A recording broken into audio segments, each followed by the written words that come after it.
자, 여기 PPT를 보시면 PPT는 이제 창세기 오늘부터 이제 출애굽기 이제 읽어 나가시잖아요. 그렇죠? 어제까지 이제 창세기가 마쳤고 수고 많으셨습니다. 50장까지 읽어 나가는 이 창세기가 쉽지가 않습니다. 그중에 이제 창세기가 왜 중요하냐?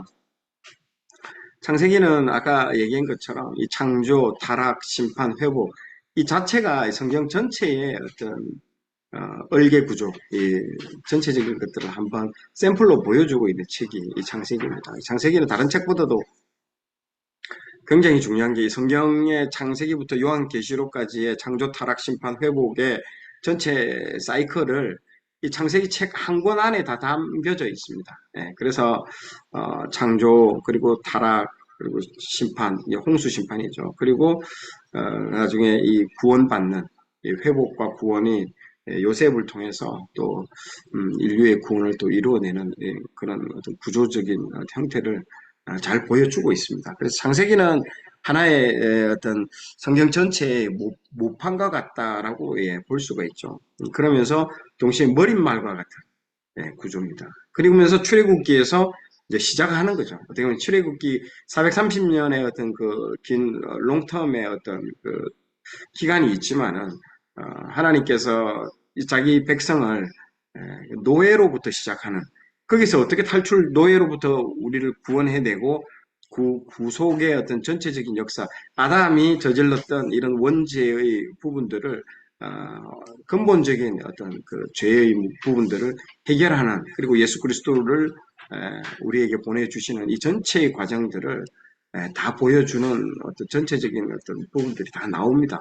그래서 상당히 이거는 엄청난 그 역사들을 다 담고 있는 부분이고 상당히 책이 중요한 책입니다. 그래서 창세기만 제대로 알아도 성경 전체를 다 알 수 있을 정도로 창세기는 모든 것들을 다 가지고 있습니다. 그래서 기독교 세계관의 어떤 모든 것들을 다 담고 있는 책이 창세기입니다. 그래서 저도 창세기 때문에 완전히 저기 성경 전체를 바라보는 눈이 완전히 변화됐고 바뀌게 된 계기가 창세기 책입니다. 그 창세기 책을 어떻게 해석하느냐, 어떤 관점으로 바라보느냐가 그 사람의 모든 걸 다 보여준다고 해도 과언이 아닙니다. 창세기를 해석하는 걸 보면요, 저 사람이 어떤 뷰 포인트로 성경을 바라보느냐가 한눈에 다 알 수가 있을 정도로 굉장히 중요한 책이죠. 그 중에 그 어제 읽었던 그 50장, 그러니까 창세기 마지막 끝부분에서 이 구절이 나오죠. 이 구절은 그 요셉이 죽고 난 이후입니다. 야곱이 죽고 난 이후에 야곱이 죽고 나니까 형들이 얼마나 벌벌벌 떨겠습니까? 요셉이 이제 아버지가 살아 계실 때야 우리를 살려뒀겠지만 아버지가 이제 소천하고 나서 죽고 난 이후에 뭐 이제는 뭐 마음대로 전행을 이렇게 막 자기의 그 옛날에 그 쓴뿌리들 막 그 복수심이 불타가지고 이제 자기들을 어떻게 할까 싶어가지고 두려워 떨고 있는 그 형들에게 하는 이 지금 얘기입니다. 같이 한번 읽어볼까요? 시작. 당신들은 나를 헤아려 하였으나 하나님은 그것을 선으로 바꾸사 오늘과 같이 많은 백성의 생명을 구원하게 하시려 하셨나니. 예. 이 구절이 이 창세기 전체의 핵심 구절입니다. 그러면서 동시에 성경 전체의 핵심 구절이라고 해도 과언이 아닙니다. 물론 성경 전체의 핵심 구절은 요한복음 3장 16절 부분이 성경 전체의 핵심 구절이겠지만요. 하나님의 어떤 전체적인 그 구속사의 전체적인 관점에서 이 구절은 핵심 구절이라고 볼 수 있습니다. 그래서 이게 뭘 뜻하느냐? 형님들은 나를 헤아려 하였으나 하나님 그것을 선으로 바꾸사 그것을 모든 걸 합력하여 선을 다 바꿨다는 거죠. 만약에 형님들의 어떤 그 요셉을 팔지 않았다면 요셉이 애굽으로 올 이유도 없을 뿐더러 애굽으로 미리 왔기 때문에 이런 인류 전체의 기근으로부터 구원시키는 계획이 이루어지게 됐다는 거죠. 그래서 형님들의 이런 해하는 어떤 행동이 오히려 나중에 바뀌게 됐다는 거죠. 그래서 이게 지금 뭘 뜻하느냐? 하나님은 이 창조를 통해서 우리에게 가장 아름다운 것을 주시고 좋은 것들을 주시려고 했지만은 인간들이 하는 행동은 하나님의 모든 이 창조를 어그러뜨리고 막 교란시키고 엉망진창으로 만드는 거죠. 우리가 하나님의 모든 행동들은 하나님이 말씀하시지 않은 우리의 우리의 노력, 우리가 하려고 하는 모든 것들은 다 하나님의 모든 계획들을 어그러뜨리려고 하는 것밖에 안 된다라는 그걸 우리에게 말해주고 있습니다.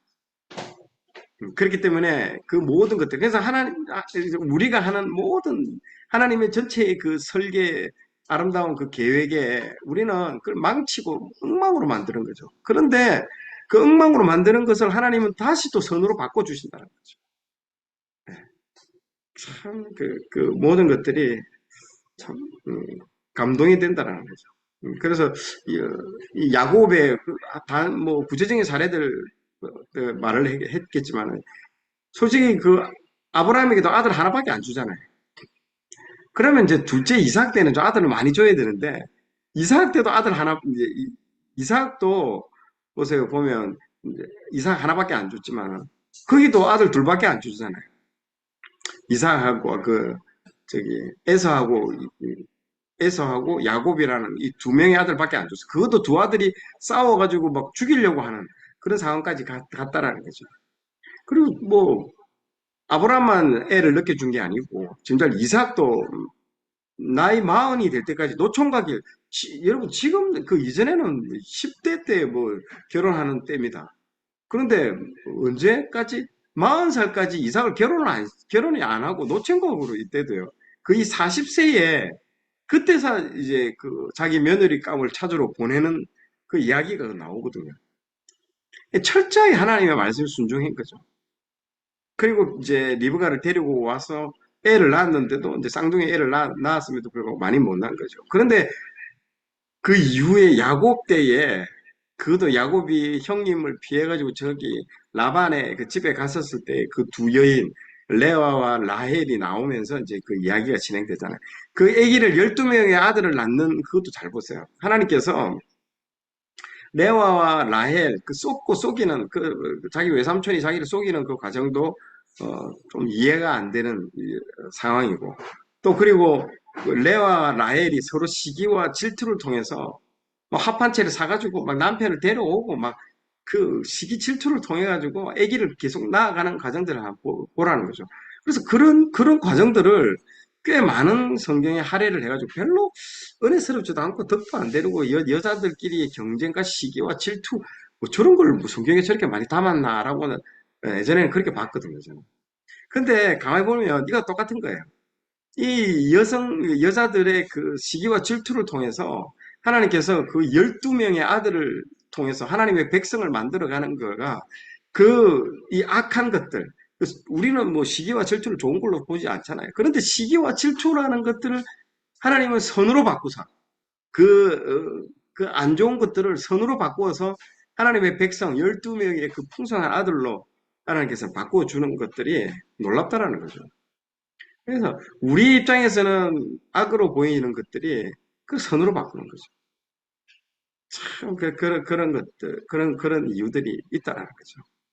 그래서 예전에 어떤 저기, 신학교 교수님들이, 이 이스라엘은 이 백성이 굉장히 중요합니다. 이 백성이 씨를 말린다.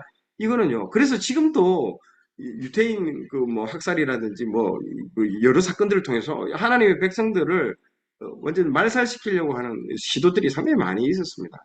그 야곱의 아들들이 그 딸 디나의 강간 사건 이후에 그 족속이 멸절될 뻔한 위기가 있을 때도 그때도 하나님 긴급하게 나서가지고 그 막는 장면들을 보고 이런 부분들이 있어요. 그러니까 완전 이 민족이 말살되는 부분들이 굉장히 중요해요. 그래서 예전에 제가 그 신학교에 갔을 때 그 교수님이 이런 얘기를 하더라고요. 그 이슬람은 저기 부권 중심이에요. 자녀를 낳으면 그 아버지, 그러니까 아버지로, 그러니까 그 아버지 밑으로 자녀가 들어가는 구조로 되어 있습니다.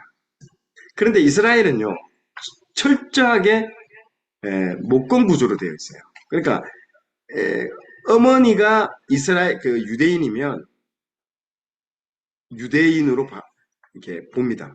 자기 자녀로 보는 거죠. 아버지가 유대인이고 어머니가 만약에 뭐 저기 뭐 이슬람 사람이다. 아니면 동양인이다. 그러면 이 유대인으로 인정을 안 합니다. 어머니가 유대인이야만이 나는 그게 교육의 문제라고 생각을 했거든요. 처음에는요. 저는 그렇게 생각했어요. 어머니가 교육을 시키기 때문에 어머니가 중요하구나. 그래서 어머니가 유대인이어야만이 유대인으로 인정한다는 나는 그렇게 생각을 했는데, 그 신학교 교수님이 뭐라고 얘기를 하냐면, 근데 그때 좀 충격을 먹었대요. 이스라엘은 백성이 에, 없어지는 걸 굉장히 두려워한다. 그렇기 때문에 그 씨가 중요한 게 아니다. 엄마가 중요하다. 아기를 낳는 사람이 중요하다. 이스라엘은 전쟁이 많았기 때문에 우리나라하고 비슷하죠. 우리나라도 숱한 민족으로 통해서 전쟁이 나면요. 이 여성들이 어떤 성폭력이나 이런 걸 당한다는 말인 거죠. 그럴 때에 어떤 경로를 통해서라도 그 아기를 낳으면 그 아기는 누구에게 된다? 유대인에게 된다. 어머니를 통해서. 그러면서 어떻게 된다? 민족을 지키는 거죠. 민족을 유지시키는 그 역할을 하기 위해서 그러니까 엄청나게 그 땅이 전쟁이 많았습니다. 이스라엘은. 근데 왜 그 어머니가 유대인이어야만이 자녀가 유대인이 된다. 그걸 보호를 하는 거예요. 근데 이슬람은 반대거든요. 철저하게 반대로 되어 있습니다. 그 얘기를 하는 걸 보면서, 야, 이 하나님의 그 백성에 대한 어떤 그 노력들, 철저히 그렇게 지금 진행되고 있습니다. 그러면서 그 백성들이 유지해 나간다는 것들, 그것도 상당히 놀랍습니다. 그래서 창세기는 아까 얘기한 것처럼 그 백성, 그러니까 아까 말했죠. 제가 방금 얘기한 것처럼 그 국민을 만드는 거, 하나님 나라의 3요소 중에 국민을 만드는 그 미션에 달성하는 부분들이 있어서 중요한 역할들을 해 나가고 있습니다. 그래서 창세기는 그 하나님 나라의 백성. 그래서 이거는 이스라엘은 이 유형 국가로서 이런 걸 바라봐야 됩니다. 진짜 이거는 뭐 사이버 국가, 뭐 어떤 우리의 영적인 공간에서 그런 사람들이 생각하는 부분이 많거든요. 그게 절대 아닙니다. 하나님은 실제로 지금도 이스라엘이라는 그 나라, 지금 이란과 지금 미국의 전쟁 보세요. 이 미국과 이란의 전쟁을 여러분 보십니까? 그럼 잘못 본 거죠. 이스라엘입니다. 이 전쟁의 주인공은 이스라엘입니다. 여러분, 이스라엘. 이스라엘이 모든 것들을 지금 배후에 다 그걸 미국을 꼬드겨 가지고 지금 전쟁을 해서 왜냐하면 이스라엘은 아까도 얘기했잖아요. 자기 민족이 말살되는 것에 대해서 엄청난 노이로제를 지금 갖고 있대요. 그래서 최근에 지금 밝혀진 것만 해도 이란이 그 핵 플라토늄이 보통 0.35, 뭐 3에서 5, 3.5 정도만 되면 그거는 핵발전에 이용되는 거지만은 그 10%가 넘어가는 순간 그 핵무기로 발전되거든요. 그래서 이제 IAEA라든지 그쪽에서 권고하는 게 이제 그런 문제인데 지금 최근에 이제 발견된 게 60%까지 완성이 됐대요. 핵무기가 완성되는 순간 이란은 바로 이스라엘에 쏘는 거예요. 그럼 이스라엘 민족이 그냥 말살되는 거예요. 거기에 대해서 이스라엘은요 참지를 못합니다. 그래서 네타냐후가 5년 전인가 5년 전에 그 인터뷰한 거 보세요. 지금 뭐 어떤 걸로 걱정이 됩니까? 그 사람이 답변을 이랬습니다. First 이란, second 이란, third 이란, 첫째도 이란이요, 둘째도 이란이요, 세 번째도 이란이라고. 그렇게 인터뷰했대요. 5년 전에 인터뷰. 보시요. 그러니까 그 사람들의 어떤 그 머릿속에는 이 자기 민족, 하나님께서 주신 이 민족이 말살되는 것에 대해서 엄청나게 노이로져 있습니다. 이 전쟁도 그 전쟁이에요. 그러니까 이란의 그 핵무기를 초토화시키는 거예요. 지금 이란도 굉장히 머리가 좋은 게 그 플라토늄을 그걸 400개나 했는데 그 400개를요 이란 영토가 얼마나 큽니까? 페르시아 정도 되네. 그 400개를 곳곳에다가 다 숨겨둔 거예요. 전부 다. 이걸 못 찾는 거예요, 지금. 그래서 지금 지상전을 통해서 지금 찾아내려고 지금 하고 있는 거예요. 지금 완전 이 전쟁이 쉽게 끝날 전쟁이 아닙니다. 그게 완전히 초토화되고 그 플라토늄을 다 완전히 수거하기 위해서 이 전쟁이 끝나지는 않을 거예요. 지금 쉽사리. 그래서 초토화 시켜서 그걸 쏘지 못하는 당도까지 진짜 뭐 신석기 시대로 돌려보내겠다라고 말할 정도로 이런 것들이 이스라엘이 지금 이 전쟁 전 세계의 모든 전쟁의 중심에는요 이스라엘이 되고 있습니다. 이게 우리가 성경에 읽는 게 그냥 옛날 이야기가 아닙니다. 지금도 이게 연결이 다 되어 있습니다. 근데 실질적으로는 그 이란과 이스라엘이 그렇게 사이가 좋지 않는 나라가 아니었습니다. 그게 이슬람으로 바뀌면서 지금 그래야 되죠.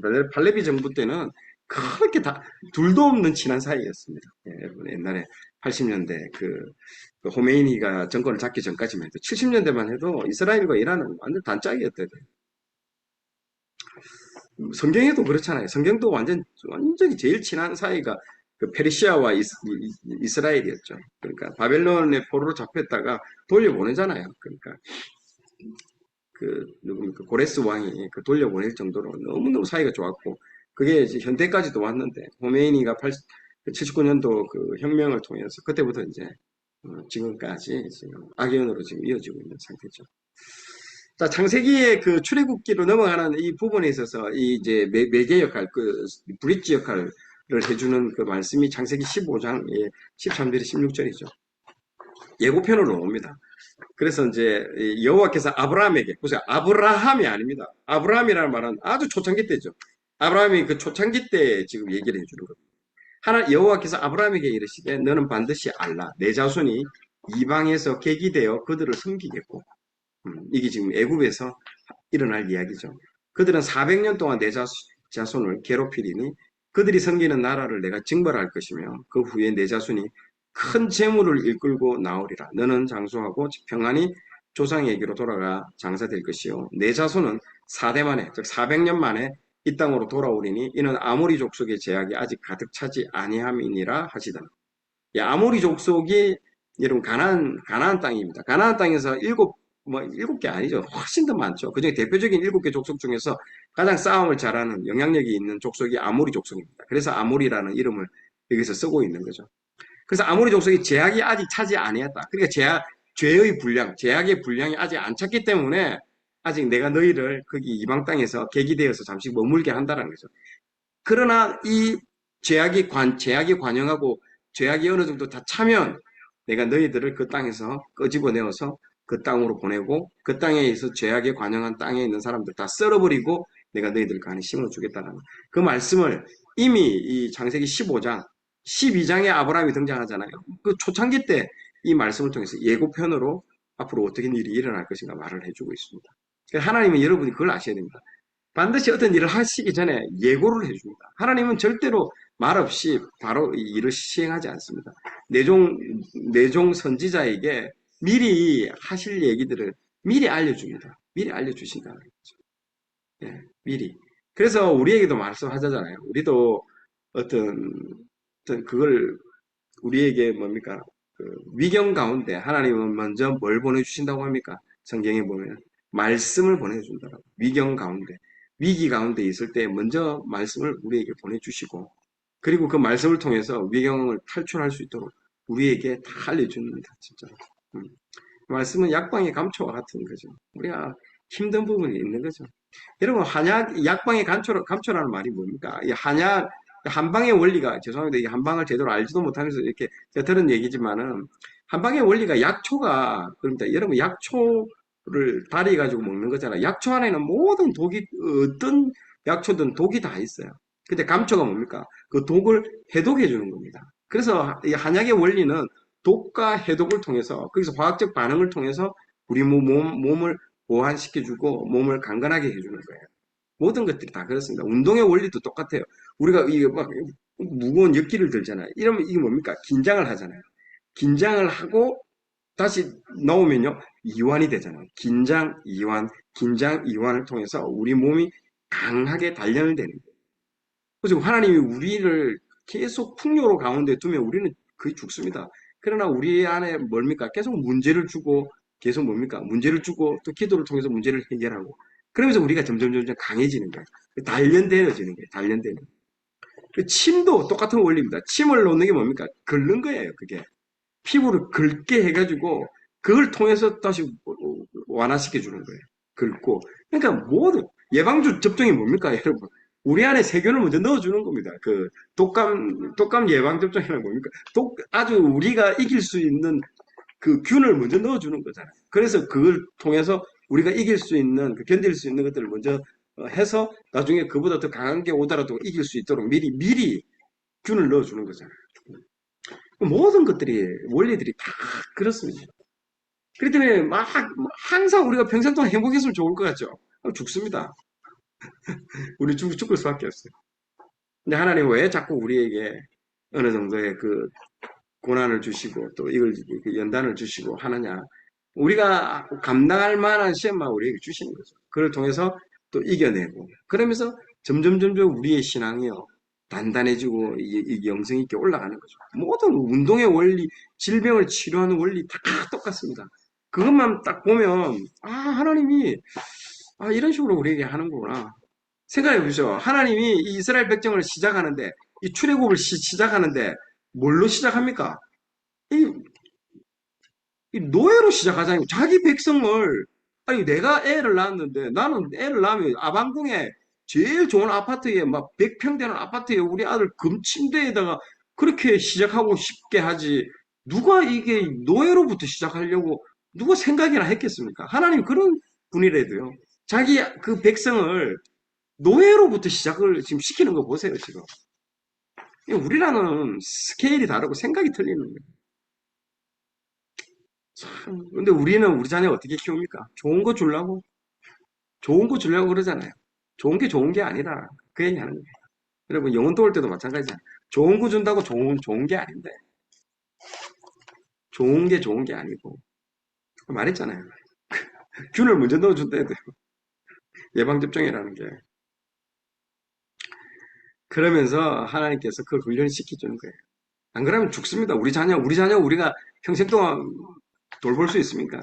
언젠가는 우리 자녀 떠나보내야 됩니다. 이 20살이 넘어가는 순간 하나의 성인으로 인정하고 이제 떠나보내는 거죠. 모세가 이 출애굽에 요게벳이 그 갈대 상자에 애를 넣어서 떠나보내는 것처럼 우리도 세상에 우리 자녀를 떠나보내야 됩니다. 그 전에 훈련시키고 교육시키고 그렇게 해야 됩니다. 그 훈련도 교육도 막 아방궁에 막 그 금침대에다가 그렇게 오냐오냐 키우면 나중에 나가는 순간 바로 죽습니다. 걔.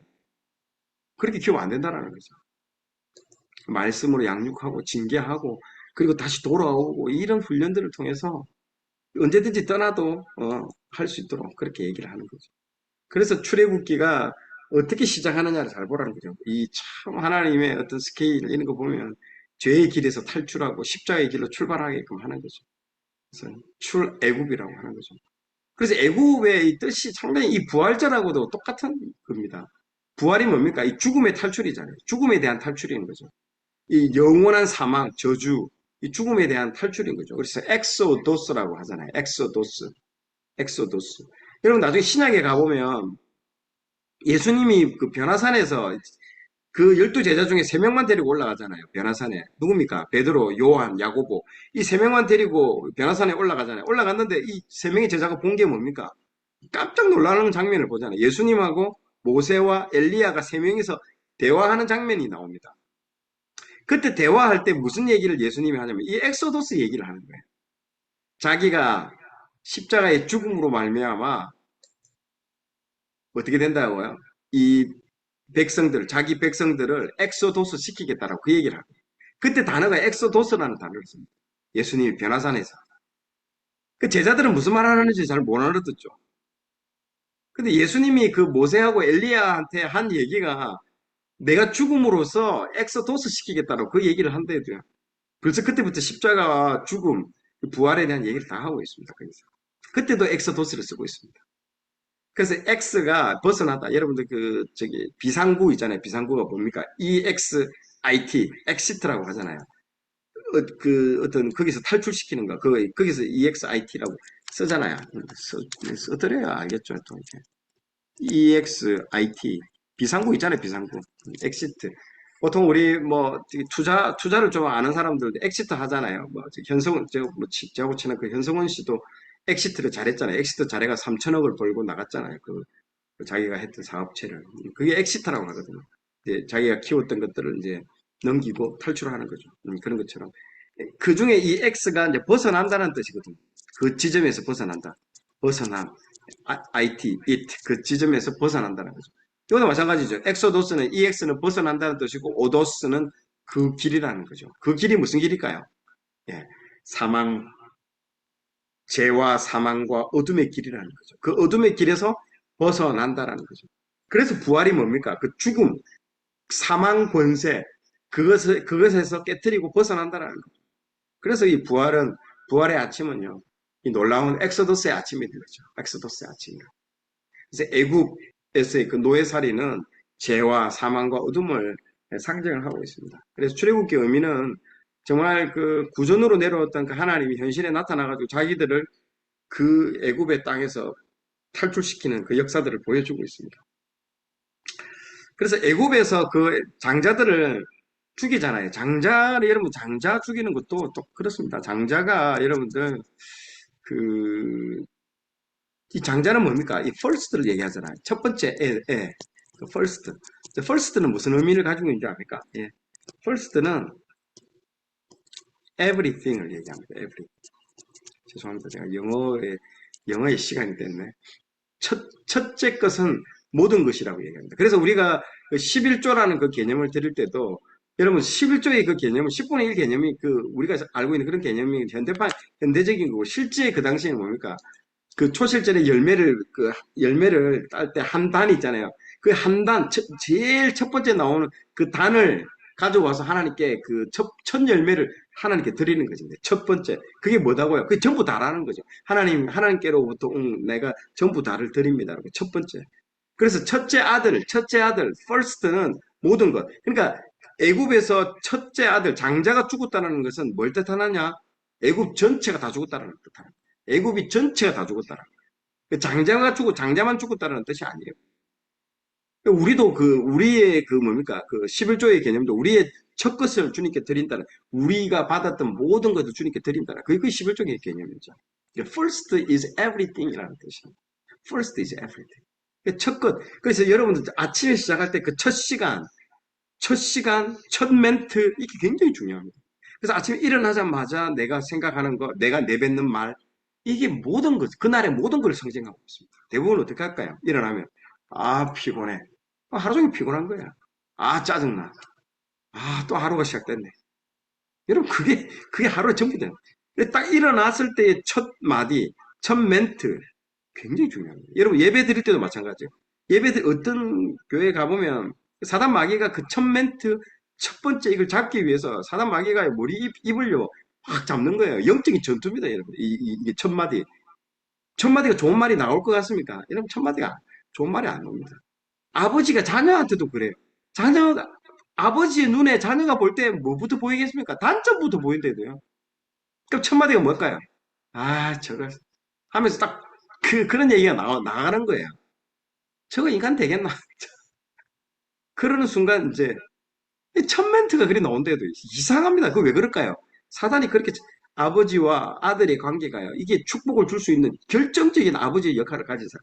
근데 그 아버지 입에서 좋은 말이 안 나가게끔 사단이 그렇게 이간질 시킨대도요. 그러니까 아버지의 말이 굉장히 중요합니다. 정말 그 입이 건질거리죠. 그 단점만 보이는데 그게 안 저는 그게 안 보이겠습니까? 그걸 부인하는 거예요. 부인하고 칭찬하는 거예요. 좋은 말 하는 거예요. 축복의 말을 하는 거예요. 아들을 향해서. 여러분, 그거 진짜 훈련입니다, 그게. 아침에 일어났을 때도 마찬가지죠. 몸이 피곤하죠. 뭐 자도 깨울하지도 않고 뭐. 그럴 때마다 상쾌한 하루가 될 것이다. 하나님 주신 오늘 놀라운 하루가 될 것이다. 오늘 부활의 아침에 놀라운 날이 될 것이다. 하나님이 오늘 나를 통해서 기적을 일으킬 것이다. 그 첫 마디가 그 말로 시작돼야 되는 거예요. 그럼 그날은 그날이 되는 거예요. 왜? First is everything. 그러다 잘 안 됩니다. 그래서 예배 드릴 때도 있지 않습니까? 보통 교회 가보세요. 막 스피커도 있잖아요. 삑 소리가 납니다. 그 초를 치는 거예요. 그렇게 사단 마귀들이. 마이크 소리가. 목사님 딱 나올 때 첫 마디가 좋은 아름다운 말이 안 나오고 막 퍽퍽 소리 나오고 삑 소리 나오고 이런 그게 그냥 우연히 그런 일이 일어날 것 같아요. 영적 전쟁입니다. 이거. 첫 번째 거를 잡기 위해서. 누가 첫 것을 잡느냐가 그 싸움이에요. 엄청난 싸움. 그 영적인 세계를 모른다도 그래서 일반 사람들이 그게 얼마나 중요한 거예요. 그래서 first is everything이나. 그래서 월요일 첫날, 첫 시간, 하나님께 예배 드리느냐. 그러니까 우리 학교도 마찬가지죠. 우리 학교도 어떻게든 첫 것을 하나님께 드리려고, 이 첫 번째 것을, 귀한 것을 하나님께 드리려고. 그런 컨셉이 있어야 됩니다. 컨셉이 없고 하면 그냥 지나치는 거죠. 그 엑소더스는 모세는 그 구원하신 하나님의 모형을 뜻합니다. 그래서 이 구약에 있는 그 사람들의 그 어떤 모습들의 좋은 점을 따면은요, 요셉의 좋은 점, 아브라함의 좋은 점, 연약한 부분들도 있지만 좋은 점, 좋은 점, 좋은 점, 이 모자이크를 다 하면 누구 얼굴이 나올까요? 예수님 얼굴이 참 모자이크가 되어 나오는 거예요. 모세의 그 모세의 좋은 점의 부분들은 이 구원이를 뜻하는 거예요. 구원. 이스라엘 백성들을 애굽의 노예 생활에서 탈출시키는 구원자의 역할을 나타내는 거죠. 이게 예수님의 모형으로 나타납니다. 예수님은 그 십자가에 죽으시고 부활하심으로 우리를 죄에서 구원했고 모세도 마찬가지죠. 탈출시키는 거죠. 그래서 이게 뭐 여러 가지 단어가 많이 나옵니다. 구원에 대해서. salvation이라는 말도 나오고 또 다른 말들도 많지만 이 salvation을 많이 씁니다. 이거는 자기 혼자서 여러분 절대로 기독교 종교는 자력 종교가 아닙니다. 이게 부다처럼 이 뭔가 보리수 나무 안에서 자기가 뭐 깨달음의 경지를 전혀 그런 종교가 아닙니다, 여러분. 깨달았다고 막 할 수가. 하나님은요 엄청나게 크신 분이기 때문에 우리가 뭘 깨달았다 진짜 수억만 분의 1만 깨달은 거예요. 그걸 알고 뭐 거기서 그걸 깨달았다고 까불고 그렇게 하나님 오늘도 조금 하나님의 요만큼을 보여주셔서 감사하다고. 장님 코끼리 만지하고 똑같은 겁니다. 우리 구원할 수가 없는 우리는 우리 스스로를 구원할 수 있는 존재가 절대 아닙니다. 100% 우리는 타력 종구입니다. 외부에서 힘이 내려와야 되는 거죠. 그래서 보세요. 이 그림 보세요. 오른손에 위에서 하늘에서 오른손이 내려오는 거예요. 하나님의 강한 오른팔로 내가 너를 구원할 것이다. 물에 빠진 사람은 절대로 혼자서 나올 수가 없는 거죠. 그래서 누군가가 오른팔로 내려왔을 때 그 손을 잡고 구원해 주는 거예요. 네. 이게 100% 우리는 타력종이에요. 내가 할 수 있다, 내가 뭐 한다, 그런 말 믿으시면 안 됩니다. 우리는 우리 힘으로, 우린 죄인일 수밖에, 우리는 아무것도 할 수 없는 존재들이라. 절대로 그걸 잊으시면 안 돼요. 그래서 셀베이션이라는 부분을 쓰고 있습니다.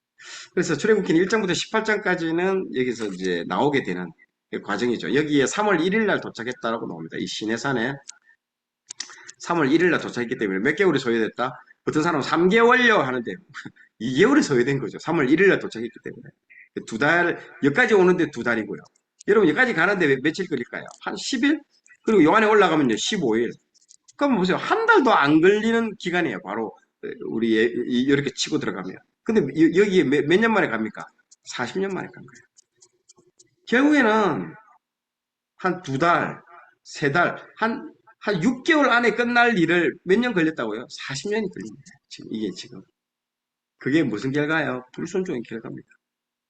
우리도 보면 알 수 있잖아요. 저 보세요. 20년, 20살에 하나님 만나가지고 성경 통독하고 하나님 깨지고 그때부터 성경 50독, 60독 했는데 죄만 짓다가 거의 50이 돼서 그때서 돌아오잖아요.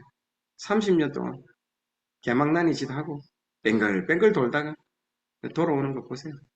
이 출애굽과 민수기의 역사가 우리 인생의 역사 아니겠습니까? 우리 자녀들도 마찬가지고 20살 되면 다 나갑니다. 보세요. 기독교 대안학교 아무리 길러봐야 20살 때는 대학에 가는 순간 진짜 교회에서 엑소더스 합니다. 그러다가 나중에 자기 마음대로 살다가 믿지 않는 남자도 하고 만나가지고 결혼해가지고 흠신 고생하고 애 낳아가지고 애 아프고 자기 남편 사업 망하고 그러면서 40대 후반 50대 되면 돌아오죠. 그때서 만나게 되는 거예요. 인생 낭비가 그런 낭비가 없는 겁니다. 여러분 참 왜 그럴까요? 왜 그럴까요? 나 왜 그러는지 모르겠어. 왜 나도 그렇게 인생을 살았지만은 그냥 성경을 봐야 된다. 그래서 성경을 보는 성경이 역사를 통해서 우리에게 뭘 말해주고 있습니까? 교훈하는 거잖아요. 교훈하는 거잖아요. 그래서 어릴 때부터 이걸 봐야 되는 거죠. 봐야 되는 거죠. 그래서 참, 이 교육을 하는 방식에 있어서도 좀 깊은 고민을 많이 합니다. 왜 기독교 대안학교 애들이 고등학교를 졸업하고 대학교를 가는 순간 그렇게 막 신물증 난다라고 생각하면서 여기를 떠날까? 하나님은 왜 떠날까? 이 교육에 어떤 문제가 있는 것일까? 우리가 했던 교육에 있어서 어디가 잘못된 것일까? 돌아보게 되는 거죠. 그래서 이스라엘은 어떤 식으로 교육을 할까? 이스라엘 애들은 안 떠나잖아요. 보세요. 오감 교육입니다, 진짜. 예. 보고, 먹고, 마시고, 촉각, 후각, 모든 것들을 다 동원해서 교육을 시키고, 또 즐겁다. 하나님을 알아가는 것이 얼마나 즐겁고, 이 세상의 어떤 것과 비교해도 그거에 아는 즐거움은 이거와 비교할 수 없다라는 것들. 그래서 제가 이번 주에 그 십자가의 길을 가다 비아돌로로사 우리 학교에서 그걸 했거든요. 그래서 오감 교육을 했어요. 애들 각 코스마다 우리 그 철로역정 그 하는 것처럼 그 십자가에 그 열 몇 개 지점 있잖아요. 그런 것처럼 우리 각 교실마다 그걸 지점을 만들어가 선생님들이 그 안에서 이제 애들 뭐 어떤 거는 물로서 뭘 하고 어떤 것은 또 시각적으로 어떤 것은 눈을 가리고 이 청각으로만 듣게끔 해가지고 그냥 극대화해가지고 교육을 한번 해봤거든요.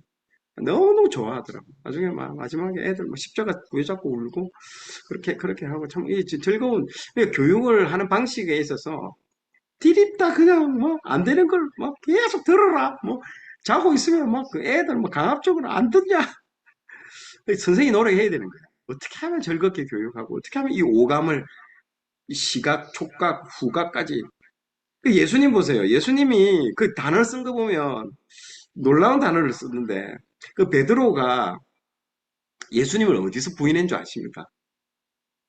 그 가야바의 뜰, 그 바깥에서 불을 쬐면서 그 예수님이 세 번 부인하거든요. 그 불을 쬐 때에 그 썼던 그 석탄이 있거든요. 그 불 쬐 때에 그 나무하고 있을 때 안에 석탄이 나와요. 저기 히브리 헬라어 원문에 보면 그 아주 매캐한 냄새가 나요. 그 석탄 냄새가 나거든요.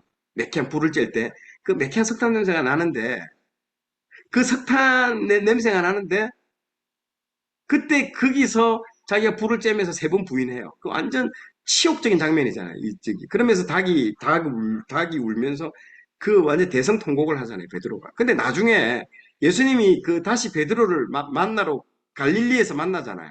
그래서 조반을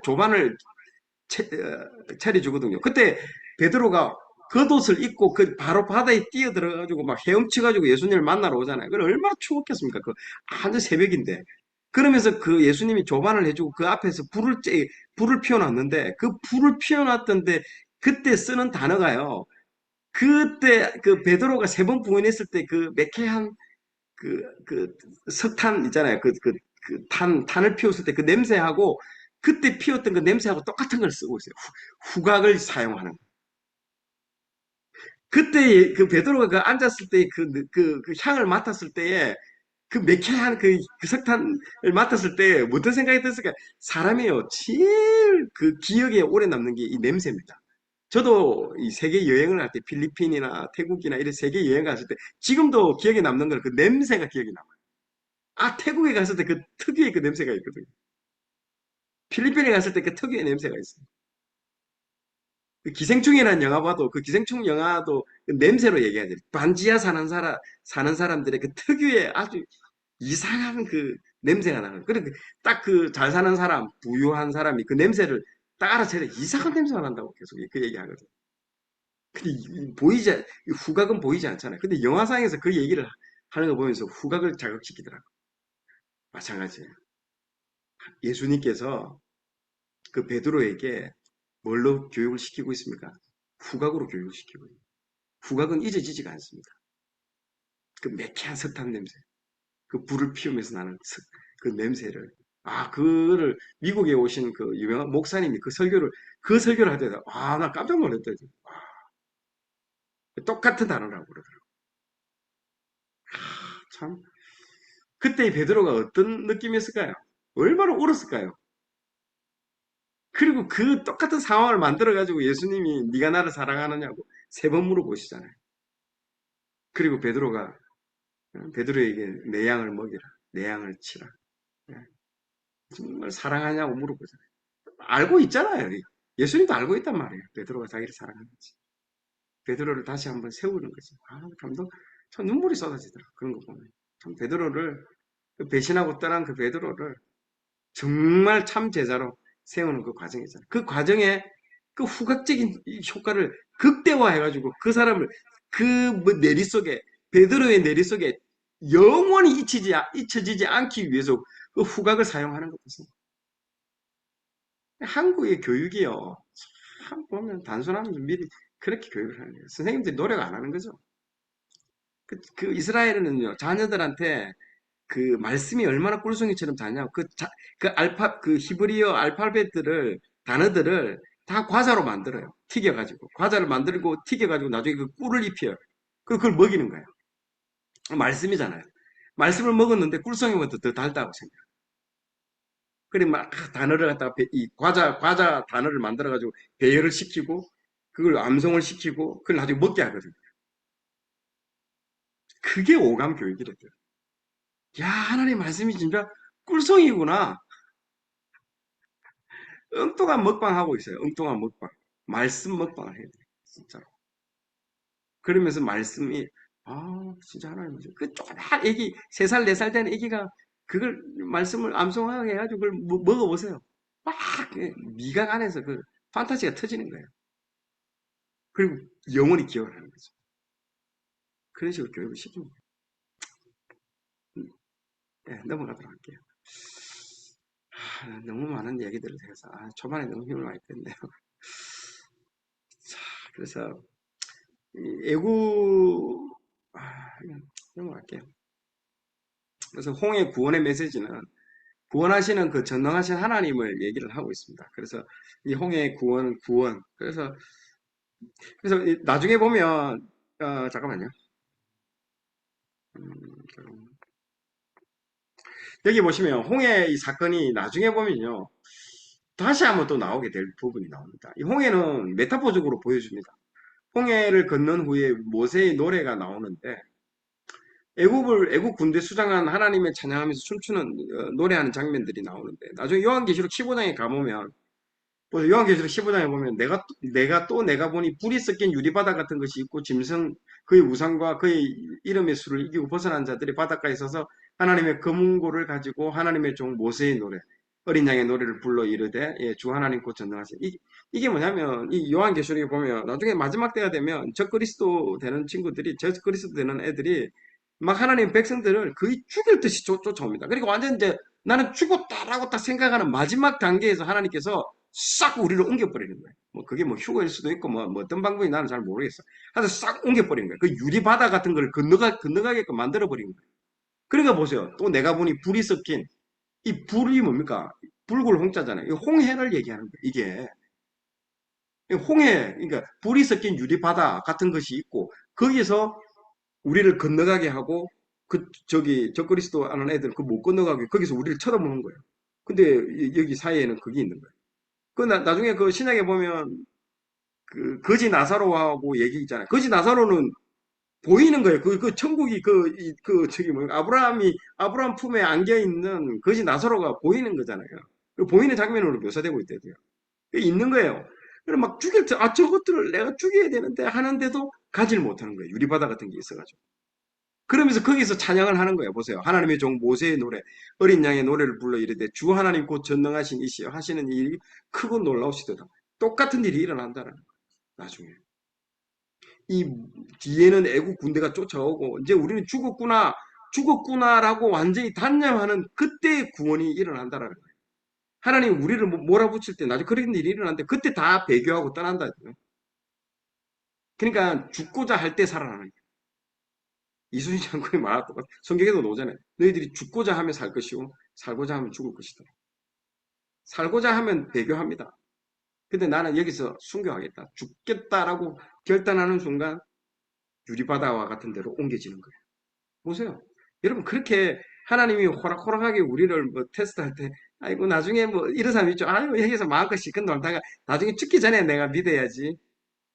아이 봐요. 그 예수님 옆에 그 저기 달렸던 그 죄수 봐요. 그 마지막에 그렇게 구원받았잖아요. 나도 그렇게 해야지. 여러분, 하나님이 그렇게 만홀히 여김을 당할 뿐이 아닙니다, 여러분. 마지막에 여러분들 믿고 뭐, 참 웃긴, 하나님을 몰라도 너무 모르는 얘기 하는 거죠. 참, 예, 그렇게 테스트를 합니다, 나중에. 그래서 지금 기도하고, 지금 말씀 보고, 그렇게 해야만이, 그게 나중에 여러분들이 여러분의 능력이나 여러분의 힘이나 여러분의 의지로, 위로 이길 수 있는 싸움이 아니라는 거예요. 그 싸움, 나중에 싸움. 다 변절합니다. 모든 게 다 내려가는 거예요. 지금 뭐 큰 어떤 지금 환란이나 어려움이 없는데도 보세요. 세상 사람들로부터 기독교 안 좋은 걸로 보일까 싶어서 지금 교회 떠난 사람이 얼마나 많습니까? 아직 뭐 환란이라는 것도 있지도 않은데도 이렇게 그 사람들 눈에 보이는 그 평판만 가지고도 지금 떠나가는데 정말 나중에 그런 일들이 일어났을 때 여러분들 자신 있으세요? 여러분이 하는 게 아니고 뭐가 한다. 우리가 들었던 말씀이 나중에 내 안에 들어가 있던 그 말씀이 나를 지키는 거예요. 그때도 내가 말했죠. 안식일이 여러분이 안식일을 지키는 게 아니라 누가 지킨다고요? 안식일이 여러분을 지킨다고. 아주 역설적인 표현입니다. 우리가 안식일을 지킨다고요. 안식일이 우리를 지키는 거예요. 하나님 창조했던 우리 쉬지 않고 일하고 있는 우리들을요. 안식일이 우리를 지키는 거예요. 우리 몸을 지키고 우리 생명을 지키고 안 쉬면 죽는다라는 거예요. 안 쉬고 계속 고장난 브레이크가 파열된 폭주기관처럼 달려가면 어떻게 될까요? 죽어요. 그래서 하나님은 일주일에 한 번 브레이크를 그는 거죠. 안식일이라는 브레이크를 걸어서 우리를 어떻게 지키는 거예요. 우리가 안식일을 지키는 게 아니라 안식일이 우리를 지키는 거예요. 마찬가지입니다. 나중에 때도 마찬가지죠. 우리가 신앙을 지키는 게 아니라 말씀이 우리를 지키는 거예요. 어디에 들어가 있는 암송하고 성경 통독하고 우리 귀로서 들었던 게 어디에 다 들어가 있다. 우리의 세포 조직, 세포 장기 안에 다 박혀 있습니다, 여러분. 그러다가 언제 나타난다? 결정적으로 우리가 배교의 길을 가려고 할 때 우리를 가지 못하게 딱 잡습니다. 말씀이 우리를 딱 잡는데도요. 여러분 나중에 그 그리고 우리가 머뭇머뭇할 때 엘리야가 그러잖아. 왜 머뭇머뭇하느냐? 왜 하나님과 바알과 그 사이에 머뭇머뭇하느냐? 하나님께 왜 못 들어? 그때 머뭇머뭇할 때 하나님께로 갈 수 있도록 말씀이 어떻게 해요? 우리를 푸시, 푸시, 푸시 민다 해도요. 우리는 못 가고 막 주저주저 하고 있을 때 내 안에 어떤 이런 용기가 나왔지? 내 안에 용기가 놓은 게 아니고 내 안에 들어가 있던 그 말씀이 나를요 용기 있게 밀어붙이는 거예요. 근데 내가 한 것처럼 하나님이 말을 하죠. 아이고야, 은수 네가 얘기했구나. 박수를 치지만은요. 박수를 받을 게 아니라 내 안에 있었던 그 말씀이요. 나를 그렇게 가지 않으면 안 되게끔 견딜 수 없게끔 말씀이 나를 그렇게 밀어붙이는 거예요. 그러니까 말씀이 중요하다는 거예요. 말씀이 중요합니다, 여러분. 내가 여러 번 강조합니다. 말씀이 중요합니다. 지금 많이 성경 통독을 해놓으세요. 이게 나중에요. 결정적일 때 여러분을 살릴 거예요. 농담하는 게 아니에요, 진짜. 여러분 의지를 믿지 마십시오. 여러분의 열심을 믿지 마세요. 그건 베드로를 보면 알 수 있잖아요. 베드로가 얼마나 한 열심히 하는 사람입니까? 3번 부인했잖아요. 근데 네가 나를 사랑하느냐 그 세 마디를 듣고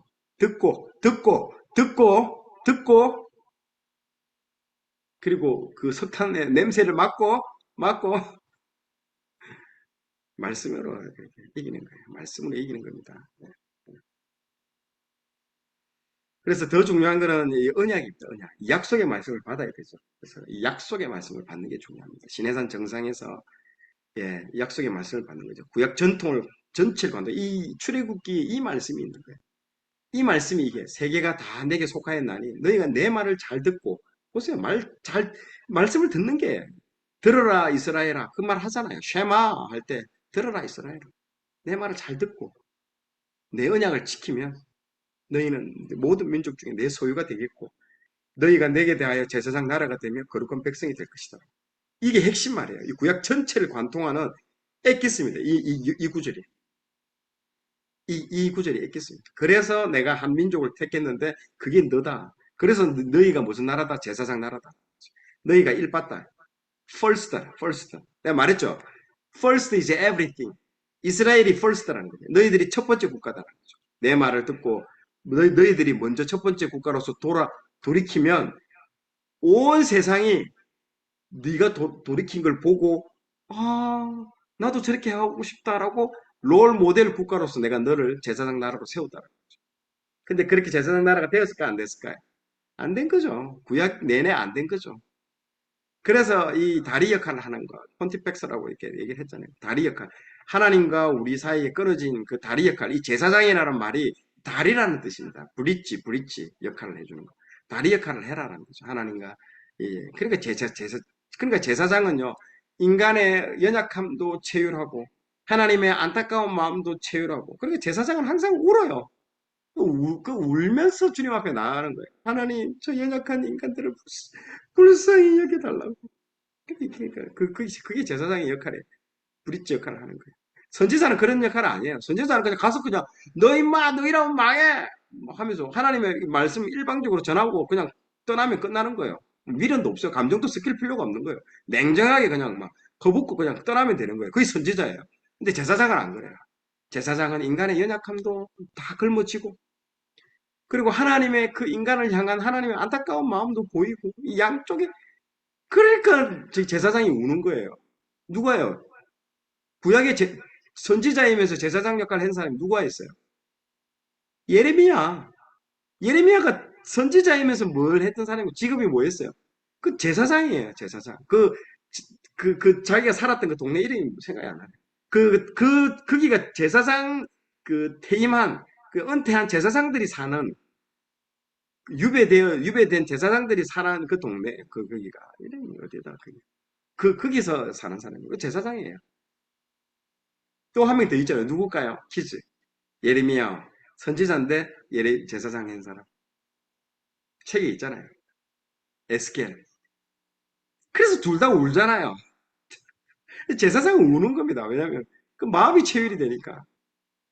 그러니까 그러니까 그 눈물의 선지자 예레미야, 에스겔도 상상을 초월한 두 사람이 제일 고통이 제일 심한 사람이 두 사람이잖아요. 그게 왜 그러냐? 그 직업 때문에 그런 겁니다. 제사장이라는 그 직업 때문에. 제사장 겸 선지자. 성경을 깊이 알면요. 왜 저런가가 보여지는 거예요. 그런데 제사장 사명이 그러니까 파괴했잖아요. 그래서 구약에서 안 되니까 그래서 유대인들이 약속을 파괴하니까 예수님이 이제 중재자가 돼가지고 예수님의 피를 중재 삼아가지고 이제 내가 개인하고 나라하고 이제 약속하지 않겠다. 이제 내가 교회를 세우겠다. 그 교회를 세우는데 누구의 그 고백 위에 교회를 세웁니까? 밑에 이제 베드로가 나오잖아요. 베드로의 고백 위에 세우잖아요. 사람들이 나를 누구라고 하느냐? 할 때, 어떤 사람은 엘리야라고 하디고, 어떤 사람은 뭐라고 합디다, 근데 너는 나를 누구라고 생각하느냐라고 물어보잖아요. 그때 베드로가 뭐랍니까?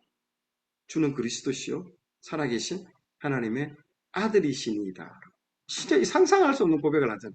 그래서 내가 너의 그 고백 위에, 베드로의 방금 말했던 그 고백 위에 뭘 세우겠다라고요? 교회를 세운다는 거죠. 반석 위에 교회를 세우는데 그 반석이 뭐라고요? 그 고백입니다. 베드로의 그 말. 그래서 내가 아침에 일어나자마자 하는 말이 중요하다고, 멘트가 중요하다고. 이 말이 제일 중요합니다. 그게 말씀이라 하기 때문에. 그래서 목사님이 선포하는 말씀, 이게 엄청나게 중요한 거예요. 그리고 그 말씀을 듣고 내가 내 입술로 고백하는 게 중요해요. 그래서 저는 학교에서도 기도할 때도 애들 끝나고 나면 말씀이 끝나면 고백 선포해라. 오늘 말씀을 듣고, 뭐가 될 것을 믿음으로 선포합니다. 계속 애들을 고백을 시키게끔 만드는 거예요. 그 고백 위에 교회가 세워졌대요. 그 고백이라는 게 얼마나 대단한 겁니다. 믿음의 고백이라는 게. 그래도 말 안 하거든요. 마음속에, 기도할 때도, 사단이 뭘 잡고 있는 줄 압니까? 우리의 입을 잡고 있는 거예요. 말을 못 하게끔. 근데 말을 해야 내 영이 깨어나는 거예요. 그 믿음의 고백 위에. 베드로도 놀랬을걸요. 자기가 그 말 해놓고. 그래서 하나님이 네가 한 말을 아니라고 그 안에 있는 성령님이 하신 거죠. 놀라운 고백을 한 거죠. 내가 너의 그 말 고백 위에 내 교회를 세우겠다. 그러면서 베드로전서 2장 9절 10절에서 그러나 너희는 택하신 족속이요 왕 같은 제사장이요 거룩한 나라요 그의 소유가 된 백성이니 이는 너희를 어두운 데서 불러내어 보세요. 애굽에서 탈출시킨 것과 같이 기이한 빛에 들어가게 하신 이 아름다운 덕을 선포하게 하려 하십니다.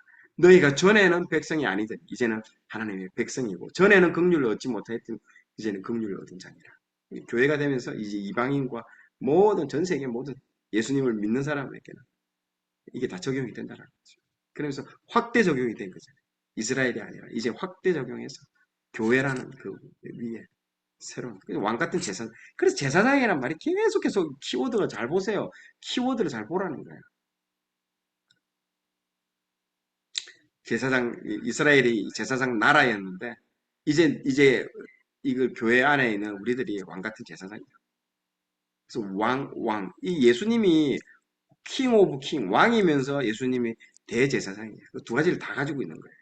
구약은 두 가지 다 못했었어요. 근데 구약에서 신약으로 넘어오면서 왕도 되면서 겸직이 가능하게끔 바뀝니다. 그렇게 되는 거죠.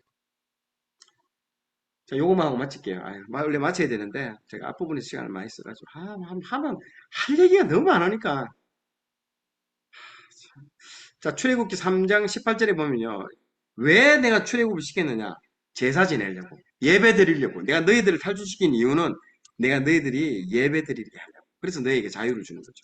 출애굽의 목적은 하나님의 백성을 구원하고, 구원하는 목적은 뭐라고요? 하나님을 찬양하고 하나님을 예배하기 위한 거예요. 그래서 이 시내산 언약은 무슨 언약이다? 이 결혼 언약이다. 이런 그게 핵심입니다.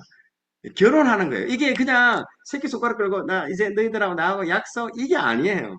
하나님과 이스라엘 백성이 이 출애굽에서 뭘 했다? 결혼했다라는 거예요. 이게 그래서 나중에 출애굽 이후에 하나님이 이스라엘 백성한테 막 고함치고 막 미친 남자처럼 왜 그렇게 하느냐? 결혼했는데 왜 너희들 왜 바람 피냐는 거지.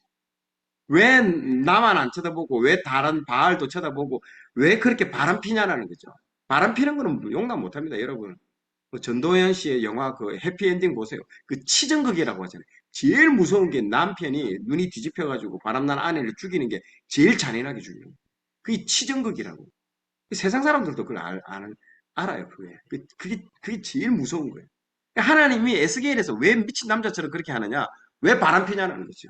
왜 출애굽에서 너희들 나랑 결혼했지 않느냐? 이 신해산 언약이 결혼 언약이라는 거죠. 결혼해놓고 왜 바람 피냐? 그래, 나도 옛날에는 이해를 못했어요. 하나님이면, 아유, 좀 넓은 마음으로 좀 한눈 팔더라도 이해해주지. 어디, 스토커도 아니고, 우리한테 뭐 저렇게까지, 우리한테 집착을 하고, 징그럽고 무섭다. 나 그렇게 생각했대도요. 근데 이 신해산 언약이 결혼 언약이라는 걸 내가 깨닫고 나서부터 뒤에 구약의 모든 것들이 다 퍼즐이 맞춰질지 다 깨지는 거예요. 왜 하나님이 저 미친 남자처럼 저렇게 하느냐? 왜 질투의 하나님이냐고. 그렇게 하느냐가 결혼 언약이라는 게 이게 누구도 설명을 안 해주니까 이걸 이해를 못했대요. 이게 비밀 중에 비밀입니다. 이 신해산 언약이 결혼 언약이라. 그래서 결혼 이야기가 제일 많이 나오는 거예요. 그래서 보세요. 에스더스도 결혼 이야기고 룻기도 결혼하는 이야기고 보세요. 전부 결혼하는 거예요.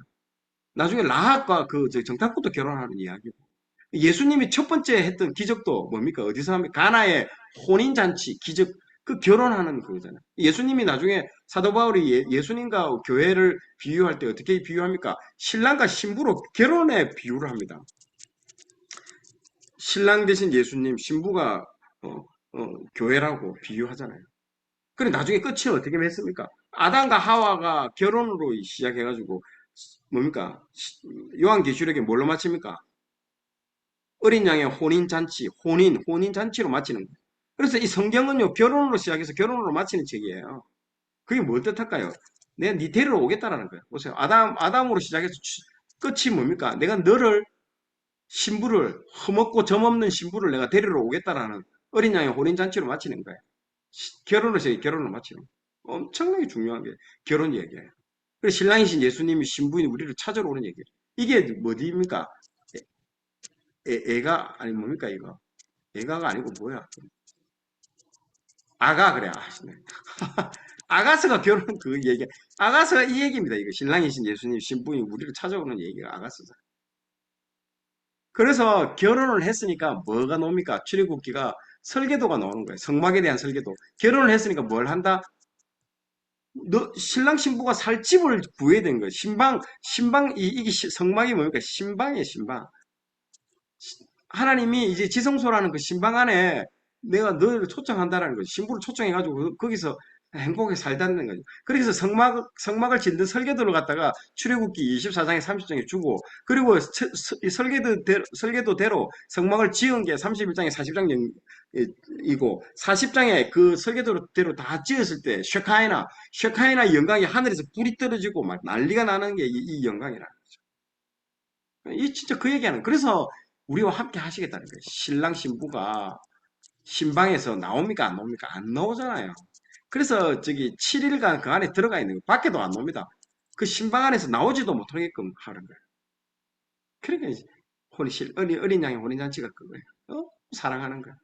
그러니까 우리와 함께 하시는 임마누엘이 그래서 나온 거예요. 우리를 너무 보고 싶어가지고 하늘에서 내려온 거예요. 성막 안에 내가 그 안에 들어가겠다. 여기 지성소 안에 8평도 안 되는 여기 안에 들어가서 우리와 함께 하시겠다는 거예요. 그래서 가시적으로 만들어 놓은 거예요. 이렇게.